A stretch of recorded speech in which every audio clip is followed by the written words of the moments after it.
मणिपुर के मामले में अब नेता भी बोल रहे हैं, अभिनेता भी बोल रहे हैं, लेखक भी बोल रहे हैं, बुद्धिजीवी भी बोल रहे हैं, पत्रकार भी बोल रहे हैं, कलमकार भी बोल रहे हैं, सामाजिक कार्यकर्ता भी बोल रहे हैं, एनजीओ भी बोल रहे हैं। क्या मणिपुर में आग आज लगी है क्या? अप्रैल में पूरा मणिपुर जला है।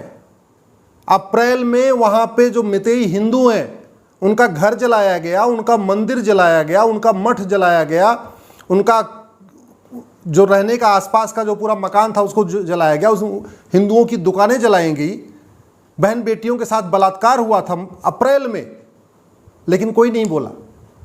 पूरे मई में मितेई हिंदुओं के साथ वहां अत्याचार हुआ, उनका घर जलाया गया, उनकी दुकान जलाई गई, उनको मारा गया, बलात्कार हुआ, उन्होंने घर से पलायन किया, तब भी कोई नहीं बोला।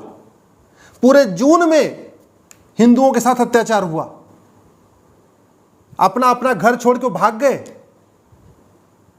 सैकड़ों लोगों की हत्या हो गई, तब भी कोई नहीं बोला। जुलाई में अब आज 20 जुलाई हो गई है, तब नेता भी बोल रहे हैं, अभिनेता भी बोल रहे हैं, लेखक भी बोल रहे हैं, बुद्धिजीवी बोल रहे हैं, और सब कह रहे हैं कि जिसने रेप किया है उसको फांसी दे दो, उसको सजा दे दो। मैं आपसे पूछता हूं, जिस बहन के साथ, बेटी के साथ रेप हुआ है,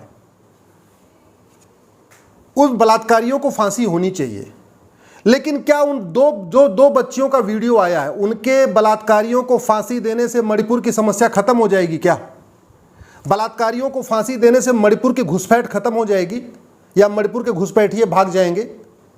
बलात्कारियों को फांसी देने से जो मणिपुर में नशे की खेती होती, अफीम की खेती होती, वो बंद हो जाएगी क्या?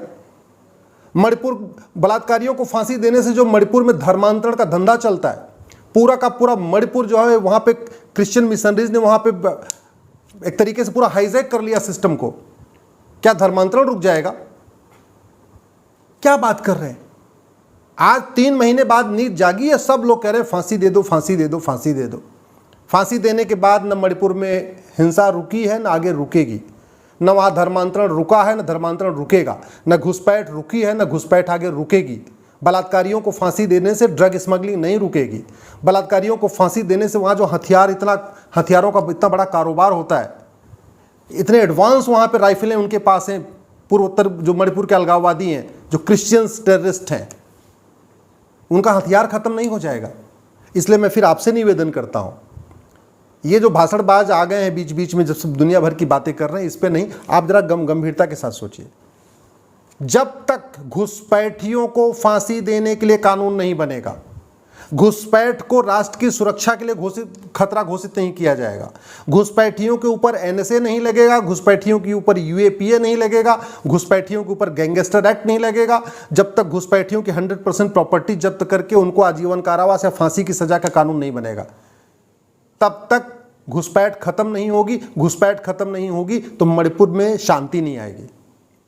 जब तक धर्मांतरण कराने वालों की 100% प्रॉपर्टी जब्त करने का कानून नहीं बनेगा, धर्मांतरण को राष्ट्र की सुरक्षा के लिए खतरा नहीं घोषित किया जाएगा, धर्मांतरण कराने वालों पे एनएसए नहीं लगेगा, धर्मांतरण कराने वालों पे यूएपीए नहीं लगेगा, धर्मांतरण कराने वालों के ऊपर देशद्रोह का केस नहीं चलेगा, धर्मांतरण कराने वालों पे इंडियन पिनल कोड का सेक्शन 121 वेज वॉर धारा नहीं लगेगी, तब तक धर्मांतरण नहीं रुकेगा। जब तक धर्मांतरण नहीं रुकेगा तब तक मणिपुर में शांति नहीं आ सकती।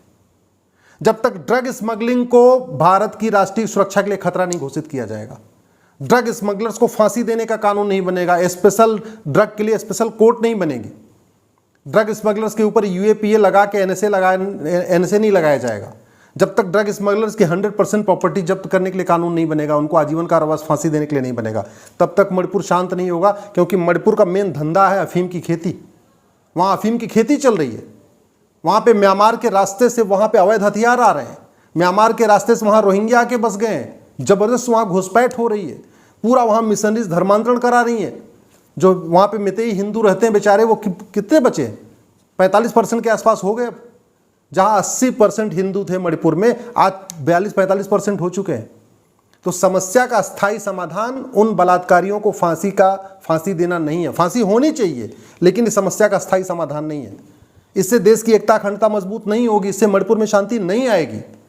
मणिपुर में शांति के लिए भारत की पहली बात एक 1 नेशन 1 पुलिस कोड लागू करना पड़ेगा कि पुलिस इफेक्टिवली काम करे। जैसे यूपी में पुलिस बुलडोजर लेके घूमती है, जैसे मध्य प्रदेश में पुलिस बुलडोजर लेके घूम रही है, ऐसे ही मणिपुर की भी पुलिस बुलडोजर लेके घूमे, वहाँ के घुसपैठियों का घर गिराए, मिशनरियों का घर गिराए, धर्मांतरण कराने वालों का घर गिराए, ड्रग स्मगलर का घर गिराए, तब खौफ पैदा होगा। इसलिए one nation one police code चाहिए। मणिपुर के जो अलगाववादी यहाँ पे इतनी बड़ी उनको फंडिंग आ रही है, वो फंडिंग वो अपने आप तो बताएंगे नहीं, तरीका क्या है, नार्को पॉलीग्राफ ब्रेन मैपिंग कानून बनाना पड़ेगा। जो वहाँ पे मणिपुर में अलगाववादी उनको पकड़ पकड़ के उनका नार्को टेस्ट करना पड़ेगा, पॉलीग्राफ करना पड़ेगा, तब वो बताएंगे कि उनको फंडिंग कहाँ से आ रही है, हथियार कौन दे रहा है, पीछे उनके कौन सा गैंग है, चाइना उनके पीछे है या यूरोप उनके पीछे है या खाड़ी देशों से पैसा आ रहा है, कहाँ से उनको इतने हथियार आ रहे हैं। तो नार्को पॉलीग्राफ ब्रेन मैपिंग कानून बनाना पड़ेगा। 1 घंटे के अंदर FIR दर्ज करने और एक महीने के अंदर जांच पूरी करने के लिए कानून बनाना पड़ेगा, पुलिस चार्टर लागू करना पड़ेगा। साल भर के अंदर सजा 100% सबको मिलना शुरू हो जाए। जुडिशियल रिफॉर्म करना पड़ेगा, जुडिशियल चार्टर लागू करना पड़ेगा। नहीं तो जज क्या करते हैं, जिधर से पैसा मिलता है उनको तारीख पे तारीख देते चले जाते हैं। न्यायपालिका में इतना भ्रष्टाचार हो चुका है कि अगर बड़ा वकील हो जाए, ढंग से खिला पिला दे पेशकार को और वहाँ पे नीचे स्टाफ को, तो तारीख पे तारीख मिलता रहेगा, कोई दिक्कत ही नहीं है। भ्रष्टाचार खत्म करना पड़ेगा। अगर वास्तव में मणिपुर को अपने भारत से जोड़ के रखना है, मणिपुर को बचाना है, मणिपुर की संस्कृति को बचाना है, मणिपुर की भाषा को बचाना है, मणिपुर के तीज त्यौहार को बचाना है, मणिपुर के रीति रिवाज को बचाना है, तो one nation one tax code लागू करना पड़ेगा। One nation one tax code को लागू किए बिना भ्रष्टाचार खत्म करना नामुमकिन है, और भ्रष्टाचार को खत्म किए बिना देश में शांति नामुमकिन है।